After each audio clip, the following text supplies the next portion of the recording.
Colleague from Texas, who is one of the few members of this House who has direct experience in working with the Foreign Intelligence Surveillance Act when he worked with the Justice Department. I'd be happy to yield to him. I thank the gentlelady from New Mexico for your great leadership on this very, very important issue, and for having this debate tonight. I think we are denying democracy its voice by not allowing the members who represent the American people the opportunity to vote on the Protect America Act and to make that act permanent.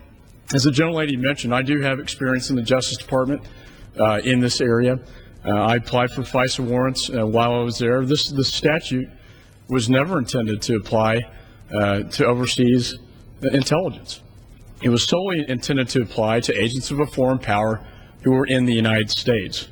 This is a very dangerous game, and it's probably the most important debate that I have seen since I've been elected to the Congress. By allowing the Protect America Act to expire, by walking away from this chamber 10 days ago and doing nothing about that, we see what the consequences are. And we've heard the letters from the Director of National Intelligence, from the Attorney General, and the failure now to be able to capture critical intelligence overseas. In fact, some estimates as high as 66%. In other words, we are going dark now in parts of the world where we should be paying attention. This is a dangerous game of politics. In my view, it's partisan politics at its worst. We are literally putting Americans at risk. The most solemn obligation we have as members of Congress is to protect the American people. And there's a reason why since September the 11th, we haven't seen a September the 11th. Intelligence is the best weapon we have, as the gentlelady has mentioned, in this war on terror.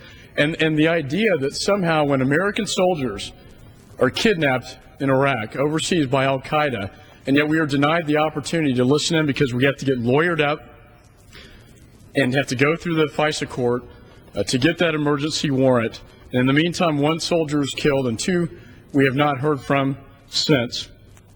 Really saddens my heart as an American. And I believe, as a gentleman from Pennsylvania said, we are derelict in our responsibilities. And I want to share with the gentlelady an editorial, an op-ed that I wrote with Admiral Bobby Inman. Why is Admiral Inman important? He was the Director of National Intelligence, the Deputy Director of the CIA, under both Democrat and Republican administrations. Admiral Inman was one of the principal authors of the FISA statute. And in this editorial, he says, to apply FISA to monitoring foreign communications of suspected terrorists operating overseas, such as Osama bin Laden and other key al-Qaeda leaders, turns the original intent of FISA on its head. Turns the original intent of FISA on its head. That is what a few key leaders on the other side of the aisle have done. By not allowing us to vote, they know that it would pass. It passed overwhelmingly in the Senate in a bipartisan way. And he goes on to say, contrary to some of the rhetoric coming from the Democrats, it is the members of al-Qaeda, not American citizens, who are the target of these intelligence gathering activities. I submit the question, don't you think that most Americans want us to be listening to what al-Qaeda is saying overseas? Don't you think most Americans want to hear the conversations that we know they are having? Because this is a long-term struggle, and we know that they are planning to attack us again.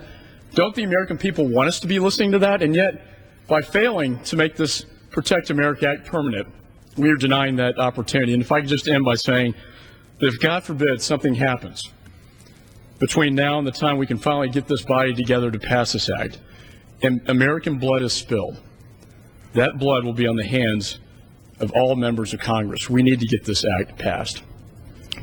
Here's my colleague from Pennsylvania.